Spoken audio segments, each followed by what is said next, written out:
You know, there's a particular kind of cold that has nothing to do with the weather. It's a cold that starts in your gut and spreads outwards, a bone-deep chill that comes from betrayal. For me, that feeling became a second skin. If you're watching this, maybe you've felt it too. Maybe you've poured your heart and soul into your work, into mentoring someone, only to find out they were the one holding the knife. If that sounds familiar, stick around. You're going to want to hear how this ends, like this video. And let me know in the comments if you've ever had a colleague you trusted turn on you. Don't forget to subscribe, because we've all got stories to tell. My name is Mark. I'm a senior project manager at a large-scale data analytics firm, or at least, I was. For 22 years, I was the guy you came to when a project was a mess. I was the fixer, the steady hand on the tiller. My specialty was turning chaotic, high-stakes initiatives into profitable, predictable successes. I built my career, my entire professional identity, on a simple principle: the data doesn't lie. It was my mantra, the foundation of every forecast, every budget, every timeline I ever presented to a board of directors. The data was the bedrock. If you got the data right, everything else would follow. For 2 decades, that philosophy had never failed me, until it did, or rather until someone made it fail. That someone was Eric. When Eric first joined my team, he was everything you look for in a young analyst. He was sharp, hungry, with a mind that just seemed to absorb complex information effortlessly. He had a degree from a top-tier school, but none of the arrogance that usually comes with it.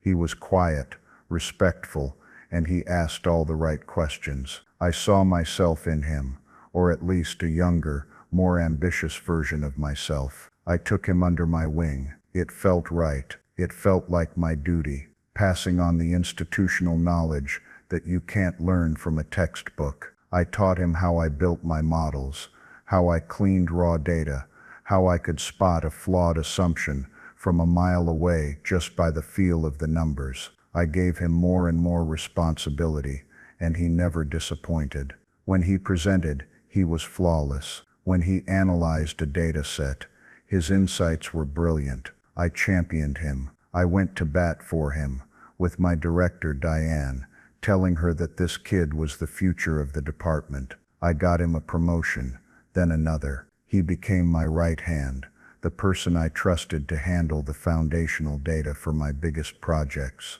And for a while it was perfect. He made my job easier, and I was genuinely proud of him. I saw his success as a reflection of my own mentorship.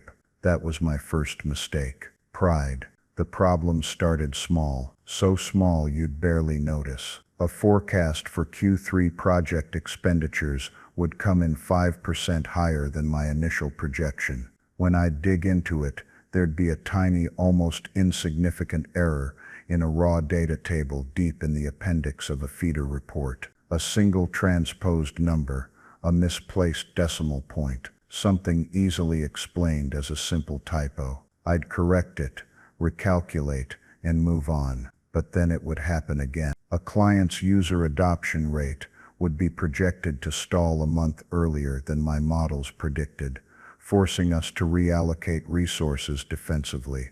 The cause? A miscategorization of a few hundred user accounts in the initial data pool. Another oops, another simple mistake. Eric was always the one to find them, of course. He'd come to me, his expression a perfect mask of concern. He'd say, "Mark, I was double-checking the source files for the Phoenix project, and I think I found a small discrepancy. It's probably nothing, but it looks like it's throwing off our completion forecast by about a week." He was so helpful, so diligent, and I was so busy managing the big picture, the client relationships, the C-suite presentations, the cross-departmental politics, that I was grateful to have someone so detail-oriented watching my back. I'd thank him, praise his sharp eyes, and we'd adjust the projections. But these small errors, they began to accumulate. They cascaded. A 5% budget variance on one project,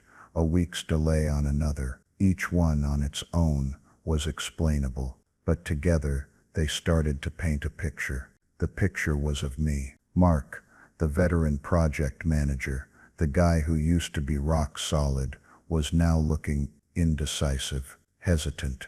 My presentations to upper management, once crisp and confident, were now filled with caveats and last-minute adjustments. Diane, my director, started looking at me with a hint of concern, then pity.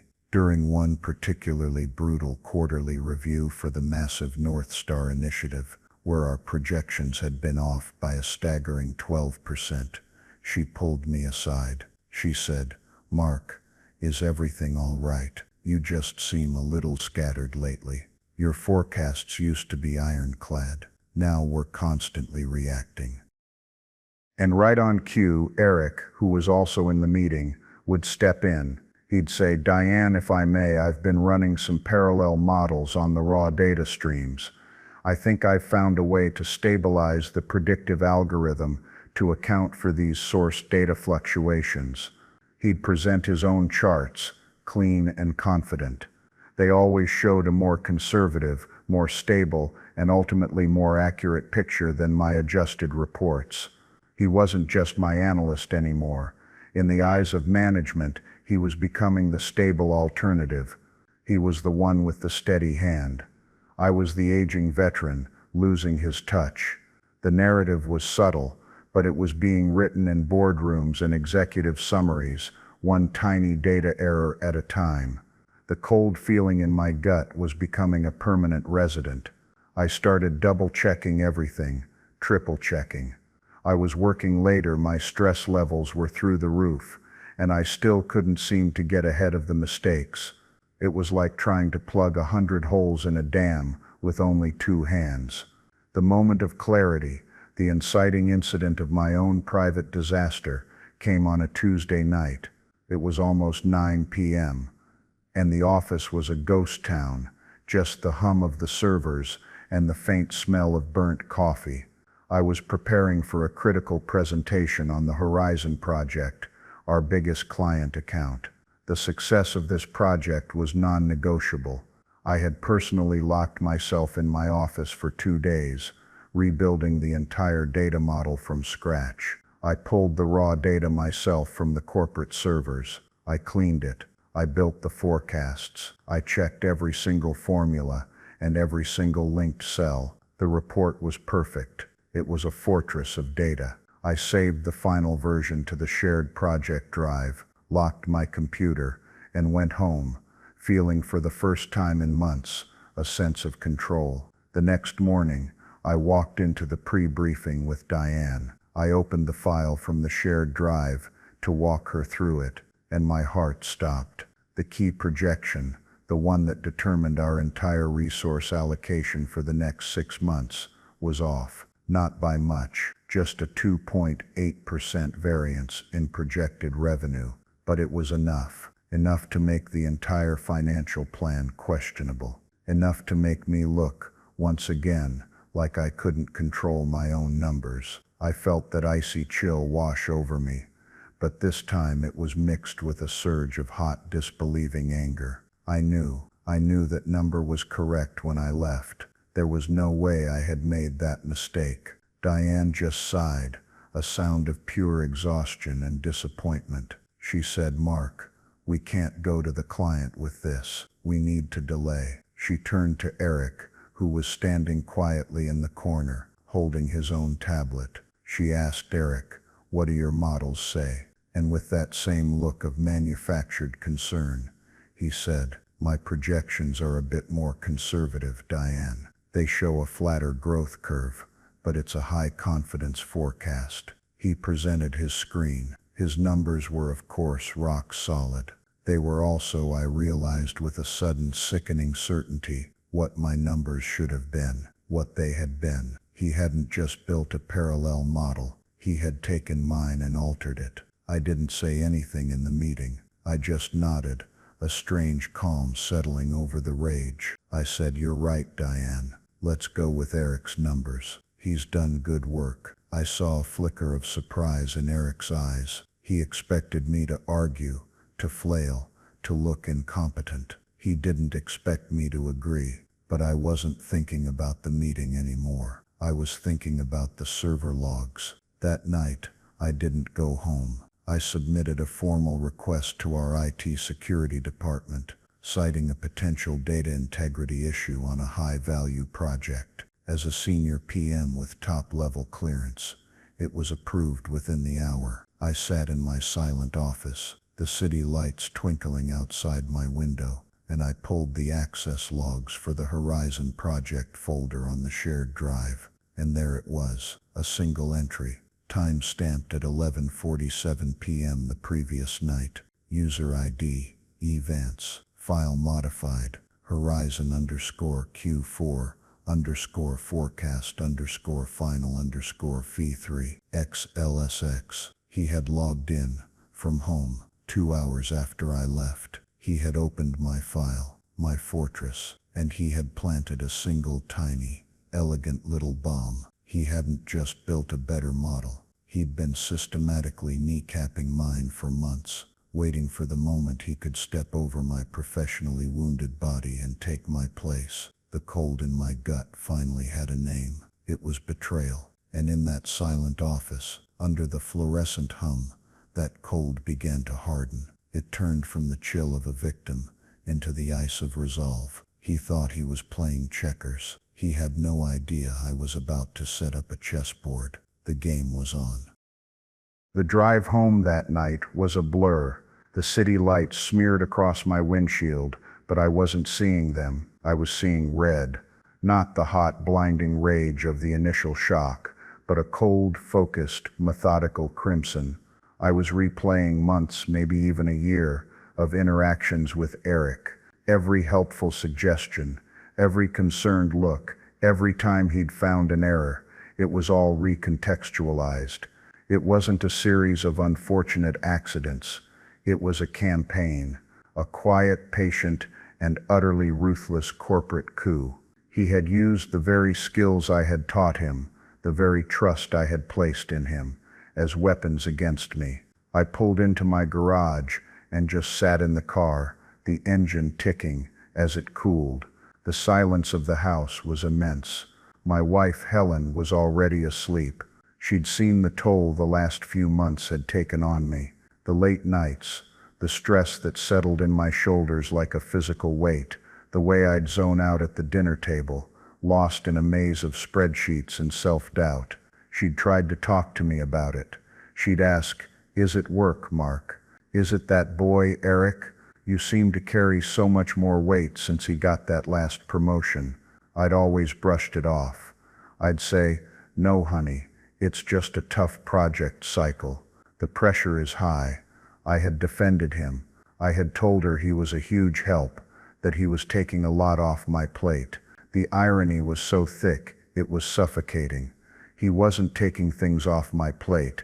He was poisoning the food that was already on it. I finally went inside, poured myself a glass of water, and stood in the dark kitchen. The server log was burned into my mind. Vance, 11:47 p.m. It was so simple, so clean, so damning.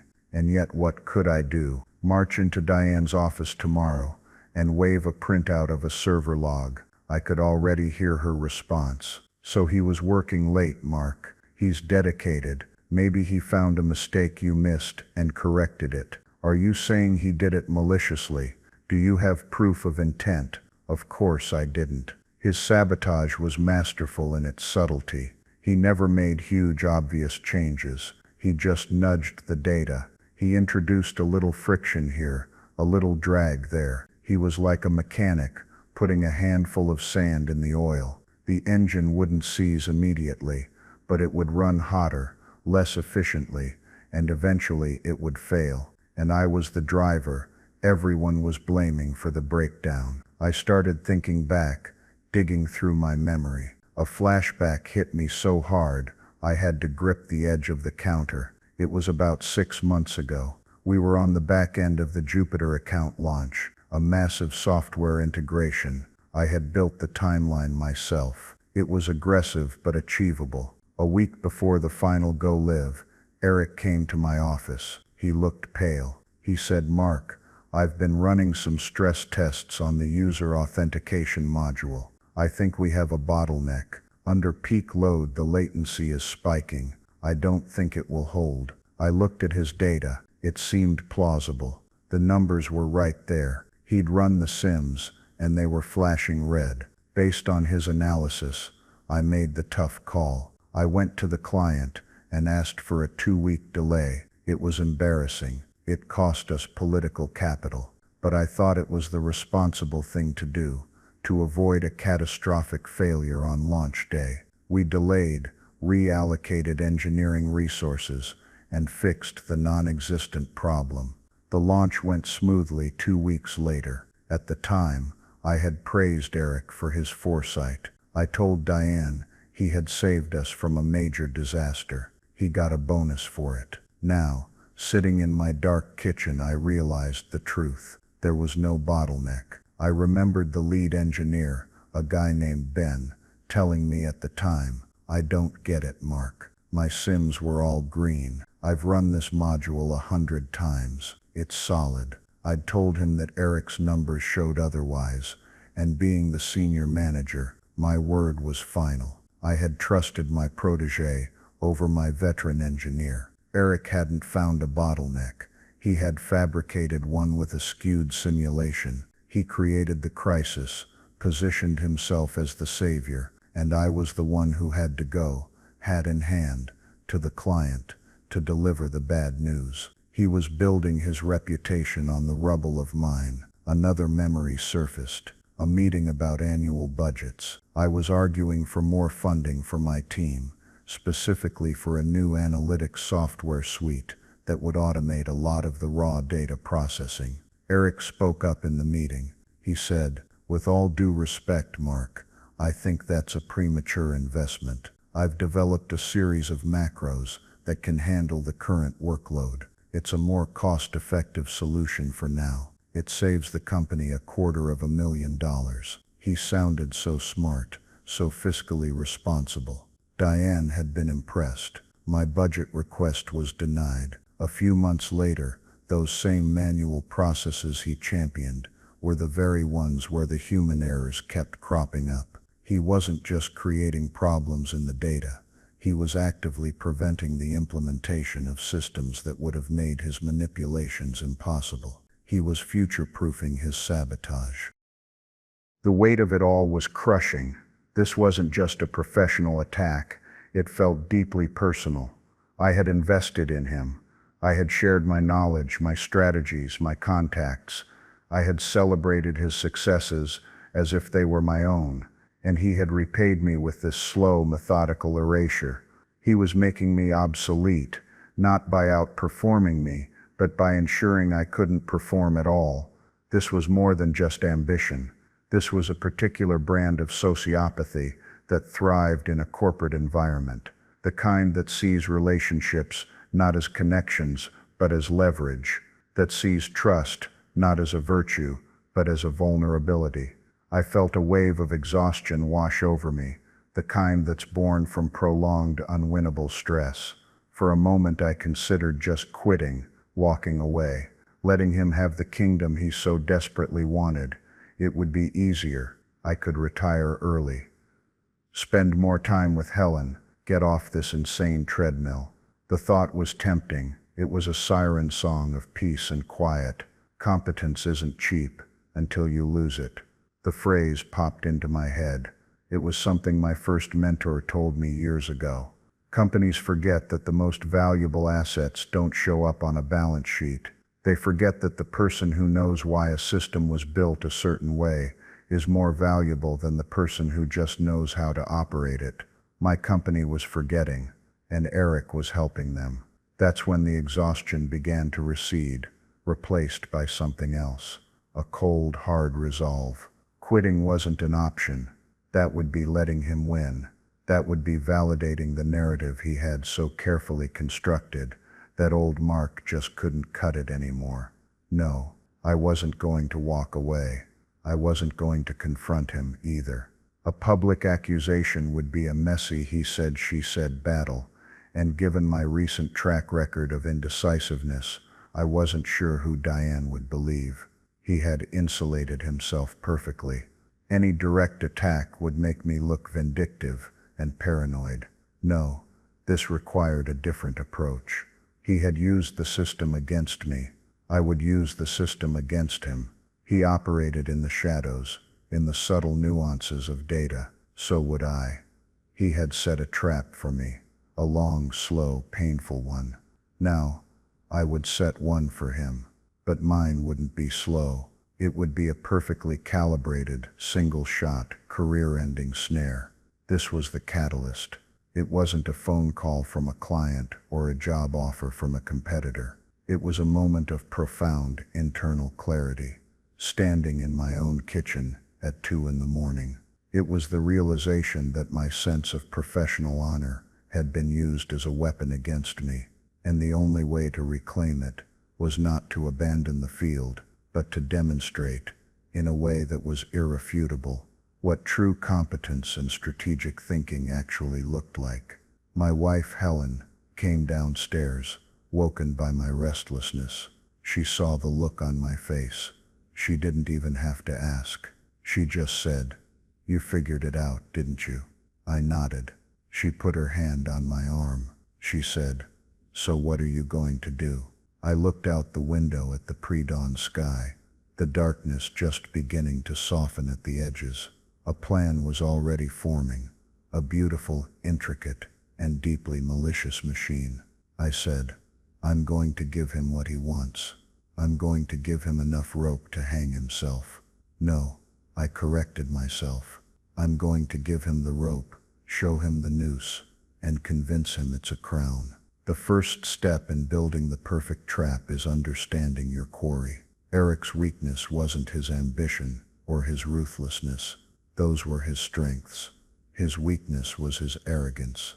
He believed he was the smartest person in every room. He believed that data was infinitely malleable, a toy he could manipulate at will to serve his narrative. He had never encountered a system he couldn't game. So my plan was simple. I had to build him a room he couldn't get out of, and give him a system he couldn't cheat. The very next day, I walked into Diane's office. I projected an aura of weary resignation. I told her that the stress of the Horizon project had been significant, and that perhaps I had been spread too thin.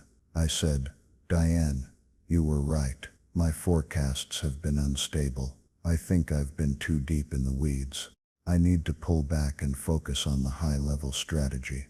Then came the masterstroke. I said, "I think it's time for Eric to take the lead on a major project. He's earned it. He's stable. His numbers are reliable. Let's give him the new Sterling Financial Initiative." Diane was visibly relieved. She saw this as me gracefully accepting my new diminished role. She probably thought I was finally seeing the writing on the wall. She agreed immediately. Giving Eric a flagship project was exactly what she'd been wanting to do anyway. I had just made it her idea. The Sterling Financial Initiative was the perfect stage. It was a new, high-profile client, a powerhouse in the investment banking world. They were signing on for our top-tier analytics package, a 7-figure-a-year contract. The project, codenamed Starlight, was about integrating our predictive analytics directly into their live trading environment. The stakes couldn't be higher. A data error here wouldn't just mean an embarrassing meeting. It could mean millions of dollars in trading losses for the client. Everyone, from our CEO down, was watching this project. Now for the trap itself. This is where my 2 decades of experience came into play.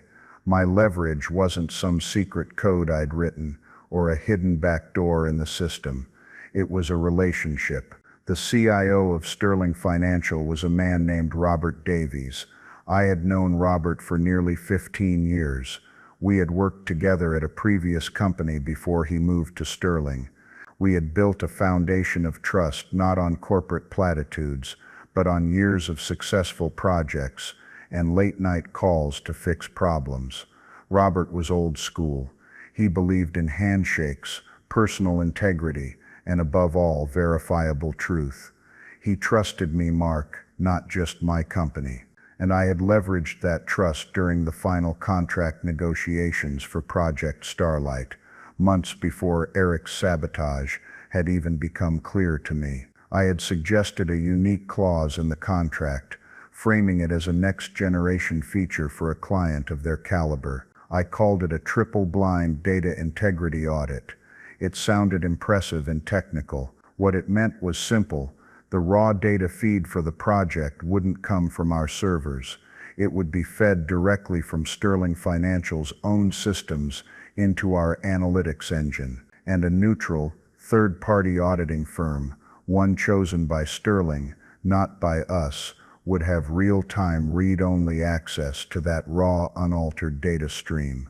Their job was to continuously audit the incoming data and every output our system generated, cross-referencing it against the source. Every query, every calculation, every forecast would be logged on an immutable blockchain-based ledger. In short, the data was unmanipulatable. Any change, any discrepancy between the source data and the reported outcomes would be instantly and permanently recorded by a trusted third party. It was the ultimate lie detector. I had sold this to Robert Davies as the gold standard in transparent, accountable analytics. He loved it. He saw it as a guarantee against the kind of data fudging that was rampant in the industry. For our part, I had sold it to my own leadership as a powerful marketing tool, a way to prove our analytics were the most trustworthy on the market. They signed off on it without a second thought, dazzled by the blockchain buzzword. The intricate technical and legal framework for this audit system took me and Robert's team 3 months to build. It was my secret weapon, hiding in plain sight in the appendices of a 100-page contract. And this was the project I was now handing over to Eric on a silver platter. During the handoff meeting, I was the picture of a supportive mentor. I walked him through the project charter, the client expectations, the strategic goals. I gave him all my notes, all my contacts, but I was very careful about how I described the data architecture. I said, the data feed is coming directly from a secure client API. It's a real-time stream, so you'll need to be on your toes. I never once mentioned the third-party auditor. I never once used the words immutable ledger or blockchain. It was all there, buried in the technical specification documents, hundreds of pages of them. But I knew Eric. He wouldn't read the fine print. His arrogance would tell him he already understood it. He would see a data stream and assume, like always, that it was something he could mold. He would see it as just another spreadsheet, just another database he could correct. To complete my plan, I needed an inside source. I needed eyes and ears in the room when I wasn't there. That's where Sarah came in. Sarah was a mid-level data scientist on my team, sharp, quiet, and fiercely loyal. I had hired her straight out of college 5 years earlier. She was meticulous and principled, and I knew she had grown increasingly suspicious of Eric's meteoric rise and my sudden decline. She had seen the small inconsistencies, and unlike me, she didn't have the blind spot of a mentor's pride. The day after I handed Starlight to Eric, I asked Sarah to lunch, away from the office. I laid it all out. I didn't have the server logs with me, but she didn't need to see them. As I explained my theory, the subtle manipulations, the pattern of convenient errors, I saw her expression change from concern to a grim, knowing anger. She said, I knew it. Mark, I knew something was wrong. There were times I'd look at the base data on a project and then see the summary in Eric's reports, and the numbers felt slick, too perfect. She told me she had even rerun the numbers on the Jupiter project herself after the fact and couldn't replicate the bottleneck Eric had found. She had been afraid to say anything, worried it would sound like professional jealousy. I told her my plan, I told her about the audited data feed. I needed her on the Starlight project team. I needed her to do her job perfectly, to document everything, and to be my silent witness. I asked her to keep a separate private log of the raw data as it came in, and to compare it to the official reports Eric would be generating. She didn't even hesitate. She said, "Consider it done. He's not just betraying you, Mark. He's betraying the principles this whole department was built on." It was a risk for her. If my plan failed, she would be seen as co-conspirator. But she believed in the same thing I did. The data doesn't lie, and we were about to prove it. So the stage was set. Eric was the proud new lead of the company's most important project. He had a direct line to Diane and the full confidence of upper management. He had the rope, the noose, and he was proudly calling it his crown. My ally Sarah was in place. My secret weapon, the audited feed, was humming away silently in the background, a digital guardian of the truth. I did the most strategic thing I could possibly do. I submitted a request for a 3-week vacation, my first in over 5 years. I cited the need to recharge and refocus. Diane approved it instantly, probably thrilled to have me out of the way while her new star performer took the stage. I packed a bag, kissed my wife goodbye, and went to a small cabin in the mountains with no cell service. I needed to be completely unreachable.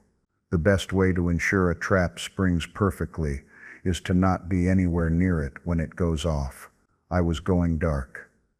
The silent takeover was about to begin. The first week of my vacation was blissfully, unnervingly quiet. I was in a small rented cabin, nestled in the Blue Ridge Mountains. My phone was turned off and stored in my luggage. There was no laptop, no tablet. My only connection to the world was an old radio that pulled in a single classical music station and the occasional, crackly news report. I spent my days hiking, reading novels, and rediscovering what it felt like to not have the weight of a dozen projects pressing down on my soul. I sat on the porch and watched the sunset paint the ridges in hues of orange and purple. I was letting go of the anger, the bitterness. It was a necessary part of the process. My plan was a machine I had already built and set in motion. Now, I just had to let it run. Meddling with it, worrying over it, would only increase the chances of something going wrong. But even in that peaceful solitude, I couldn't completely shut off the part of my brain that had been a project manager for over 2 decades. I found myself thinking about timelines, dependencies, and critical failure points. I knew what would be happening back at the office. Eric would be in his element. He would be holding kickoff meetings, delegating tasks, and most importantly, getting his first look at the raw data flowing from Sterling Financial systems. He'd be analyzing the initial streams, building his baseline models and projections. And this is where his arrogance would seal his fate. He wouldn't see an immutable audited feed. He'd see a river of numbers, and he would believe he could bend its path to his will. Back in the city, that's exactly what was happening. I got the full story from Sarah later, but she painted a vivid picture. Eric's first week as lead on Project Starlight was a masterclass in self-aggrandizement. He commandeered the main conference room, turning it into his personal war room. He spoke with an air of absolute authority, dismissing any questions or concerns from the technical team with a wave of his hand. He told them that the initial data looked a little noisy and that he would be personally cleansing and stabilizing it to create more reliable baseline forecasts. No one on the team, except for Sarah, knew the significance of that statement. To them it just sounded like standard procedure. To Sarah, it was the sound of the bear walking into the snare. Sarah played her part perfectly. She was the quiet, diligent data scientist in the corner. She did exactly what Eric asked, running the analyses he requested on the data sets he provided her. But every evening, before she left, she would pull the raw, untouched data from the secure access point I had shown her, and save a copy to an encrypted personal drive, along with the cleansing scripts Eric had written. She was building a case file, a meticulous, time-stamped record of his manipulations. The first move, my first silent move, was made for me. It was the end of the second week of my vacation. According to the project charter, Eric was due to deliver his first official status report to both our management and the client, Sterling Financial. This report would include the initial performance benchmarks and the forecasts for the first project milestone. Eric, high on his own supply of confidence, did what he always did. He smoothed out the anomalies. He found a few data points in the client's feed that suggested a slightly slower user adoption curve in the first month than he wanted. It wasn't a major issue, just a conservative reality. But Eric didn't deal in conservative realities. He dealt in heroic narratives. So he tweaked the numbers. He adjusted the input variables, just slightly, to project a more aggressive, more impressive adoption rate. It made him look good. It made the project look like it was already a massive success, right out of the gate. He presented this polished, beautiful lie to Diane, who was thrilled. He then had the report uploaded to the shared client portal for Sterling Financial. This is when the panic began. It didn't start with a bang. It started with an email, a single automated email. The third-party auditing firm, a company called Veridata, had a system that automatically cross-referenced every report uploaded to the portal against their real-time log of the raw data. When Eric's report went live, a flag was immediately triggered. The system detected a discrepancy of 4.2% between the reported user adoption forecast and the forecast generated from the untouched source data. The email wasn't accusatory. It was a simple automated notification sent to a predefined distribution list. That list included Robert Davies, the CIO of Sterling Financial. It included our CEO. It included our head of legal. And it included Diane. The subject line was chillingly neutral. Data discrepancy alert. Project Starlight Report #1. As Sarah told me later, the effect in the office was instantaneous. An alert like that on a project this visible was the corporate equivalent of a fire alarm. Diane, who had just been praising Eric for his stellar report, went pale. She called him into her office immediately. Through the glass walls, the team could see her gesturing wildly at her screen. Eric, for the first time, looked flustered. He tried to explain it away as a glitch in the auditor's system, or maybe a lag in the data feed. He was smooth, but the seed of doubt had been planted. He promised Diane he would get to the bottom of it. He spent the next 24 hours in a frantic state of damage control. He was on the phone with our IT department, trying to find a technical fault. He was emailing the support desk at Veridata, demanding they rerun their audit. But he was fighting a ghost. The system was perfect. The ledger was immutable. Every response he got back was the same. Our systems show the data was received in one state, and your report reflects it in another. Please advise. The public reveal of his incompetence was dawning on him. He couldn't blame a typo this time. He couldn't blame me. He was the lead. He owned the numbers. And the numbers were provably, demonstrably fraudulent.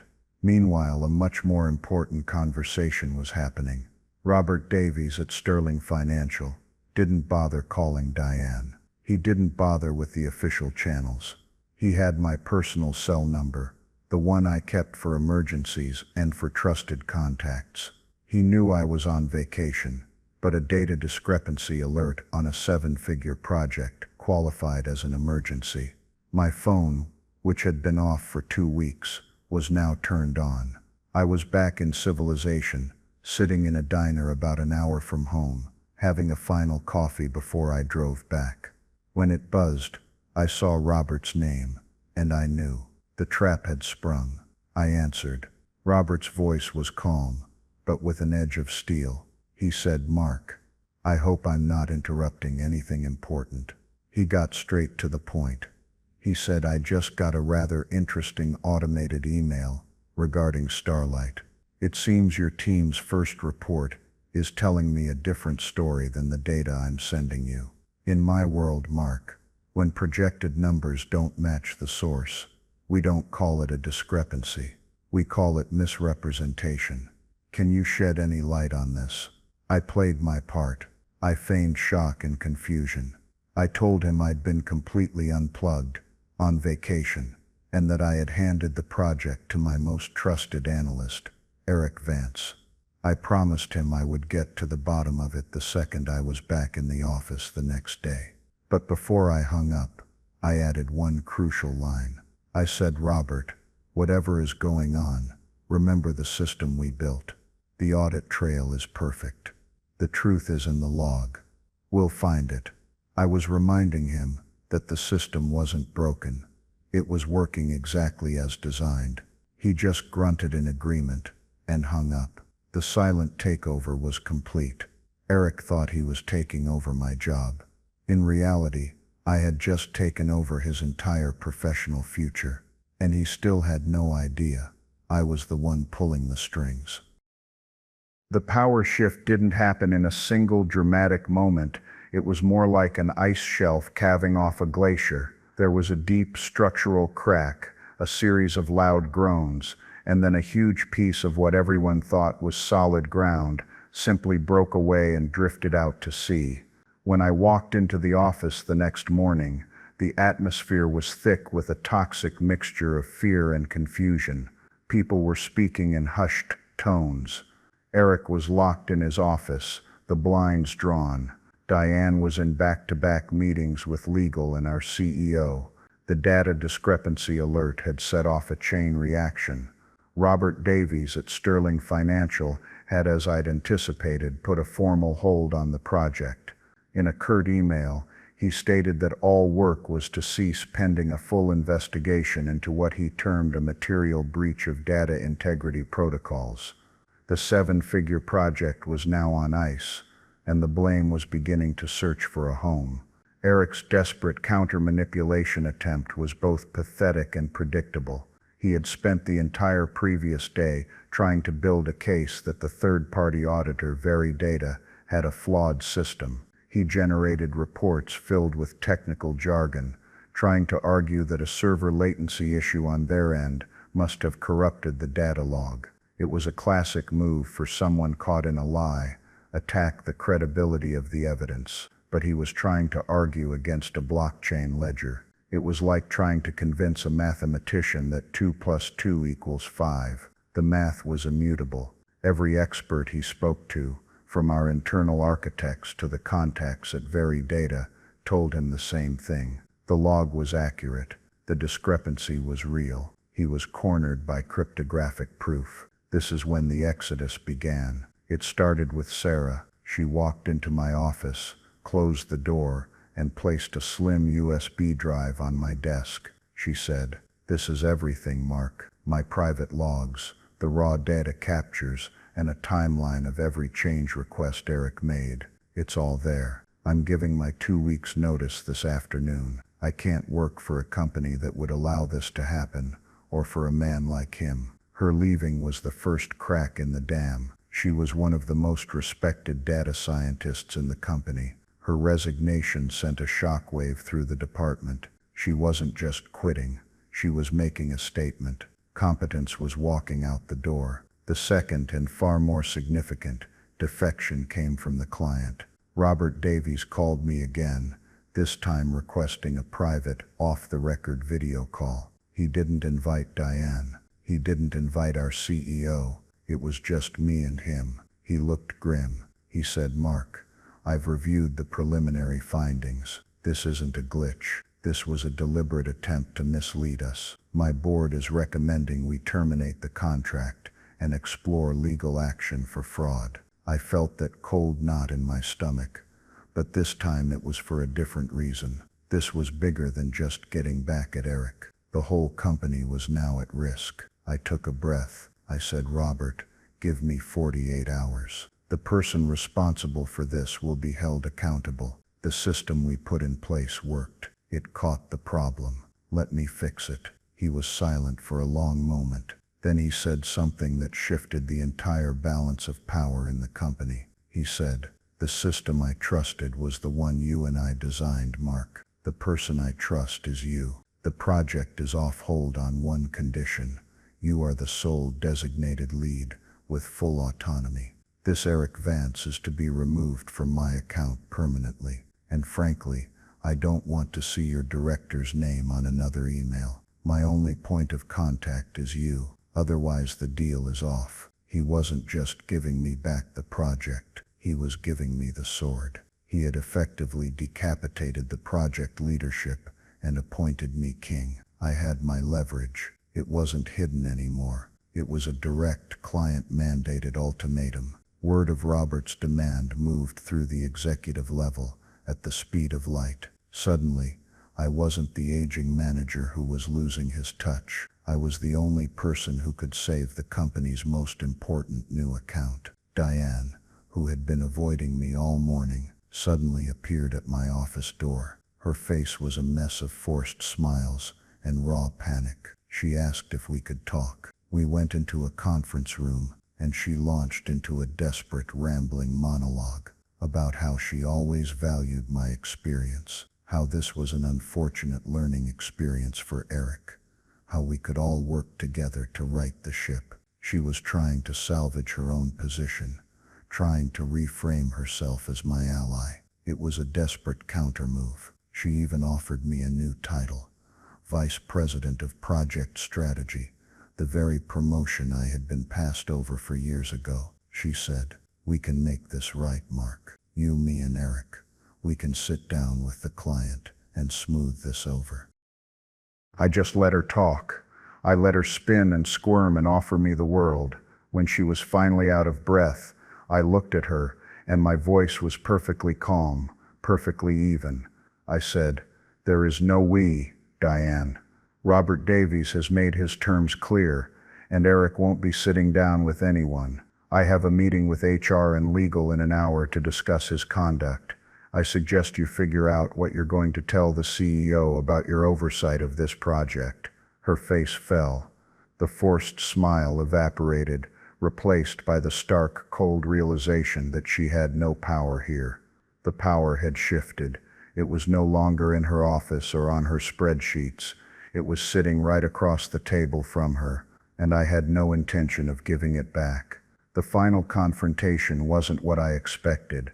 I had imagined a dramatic shouting showdown, a moment of glorious, righteous anger, where I would lay out his sins for all to see.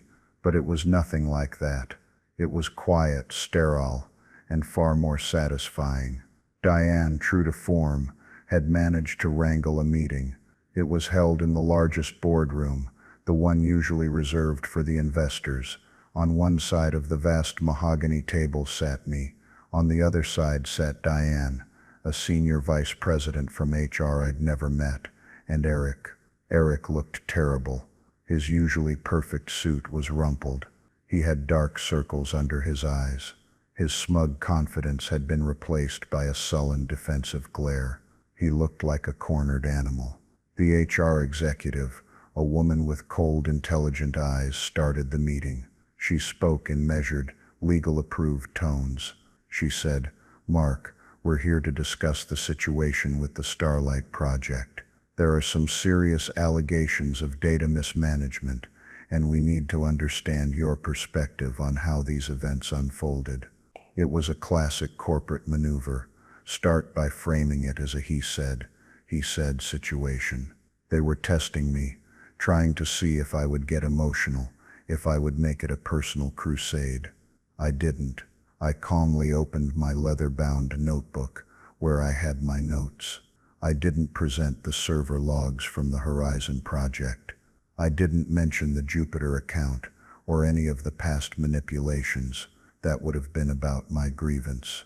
This had to be about the company's problem. I kept my focus entirely on Project Starlight. I simply said, "The facts are not in dispute." I handed off a project with a clear charter and a robust pre-approved data integrity protocol.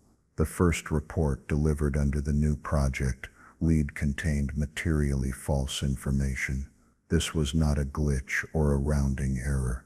It was a fabrication, and it was detected by the exact audit system we designed to detect such things. The system worked. The failure was one of human intervention. Eric finally snapped. He spat. "This is ridiculous." He set me up. He buried the details of that audit system in hundreds of pages of technical specs. He never mentioned it. He gave me a project designed to fail. The HR woman looked at me, raising an eyebrow. She asked, "Is this true, Mark? Did you fail to properly brief Mr. Vance on the project's core reporting requirements?" This was the moment, the crux of their entire defense, that I had been negligent, that I had set a trap out of spite. I looked directly at Eric. My voice was quiet, but it cut through the tension in the room like a scalpel. I said, "Eric, as project lead, was it not your responsibility to read the full technical specification for a 7-figure client initiative? As the person signing your name to the reports, was it not your job to understand the data architecture?" I paused, letting the questions hang in the air. Then I delivered the final simple blow. I said, "I didn't set a trap for you, Eric. I just gave you a project where the truth was non-negotiable. I assumed you were competent enough to handle it. My mistake." The silence that followed was absolute. With that one statement, I had turned his accusation of sabotage into an admission of his own incompetence. He had no response. He just stared at me, his face a mask of hate and defeat. He had confessed, in front of HR and a senior vice president, that he hadn't done the basic due diligence required of his role. He had admitted he didn't understand the fundamentals of the very project he was leading. The HR executive just nodded slowly. She closed her folder. She looked at Eric and said, "Eric, I think it would be best if you came with me. We have a few things to discuss." It was over. He was escorted out of the room, not even allowed to go back to his desk. He was summarily fired for gross misconduct and professional negligence. As he walked past me, he wouldn't meet my eyes. Diane tried one last time. After he was gone, she said, "Mark, now we can fix this. I'll get on the phone with Robert Davies." I held up a hand to stop her. I said, "Diane, Robert doesn't want to talk to you. He wants to talk to me." 2 days later, an internal memo announced that Diane was stepping down to pursue other opportunities. She was gone. The entire power structure that had allowed Eric to flourish, the management layer that valued flashy presentations over quiet competence, had been dismantled. The new workplace reality was swift and decisive.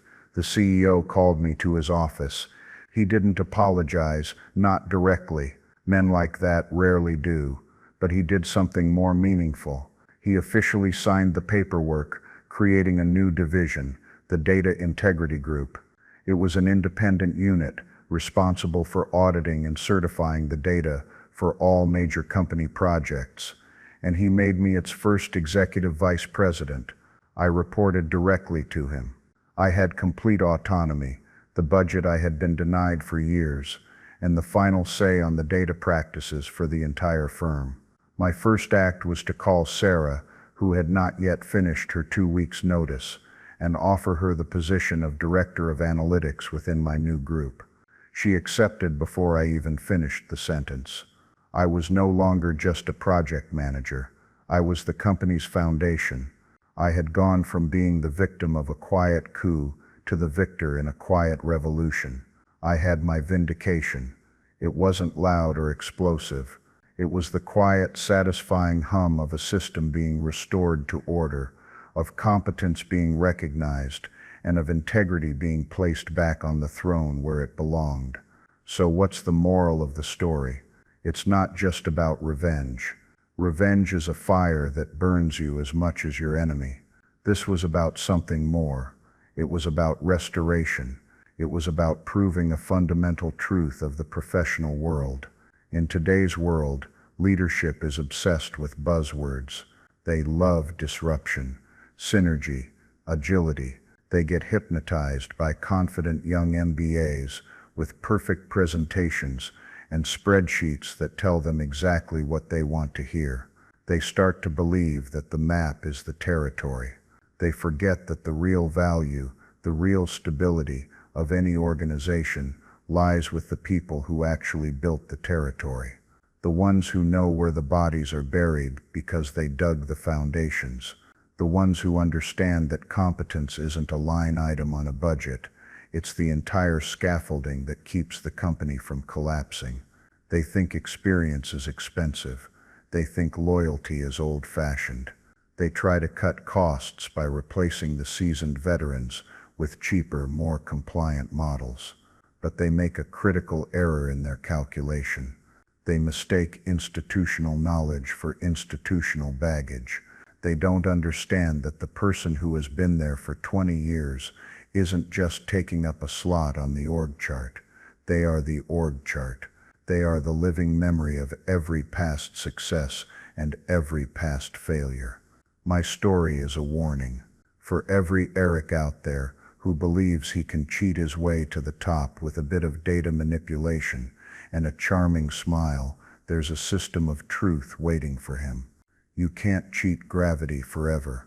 You can't fake competence indefinitely. Eventually you will be given a project where the truth is non-negotiable and your lies will fall apart.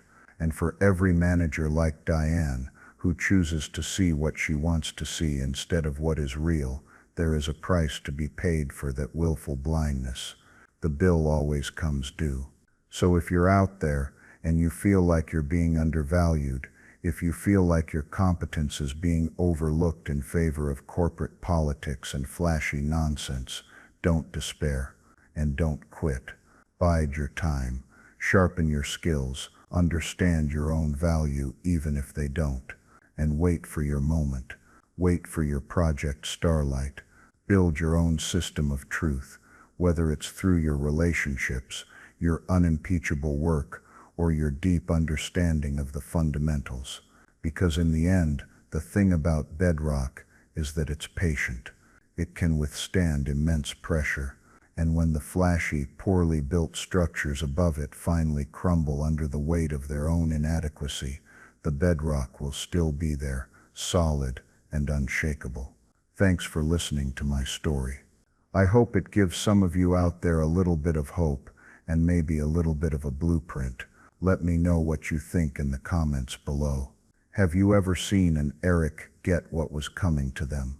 I read all the comments, and if you want to hear more stories about competence winning out over arrogance, make sure you hit that like button, share this video with someone who needs to see it, and subscribe to the channel, because we all deserve to see the good guys win.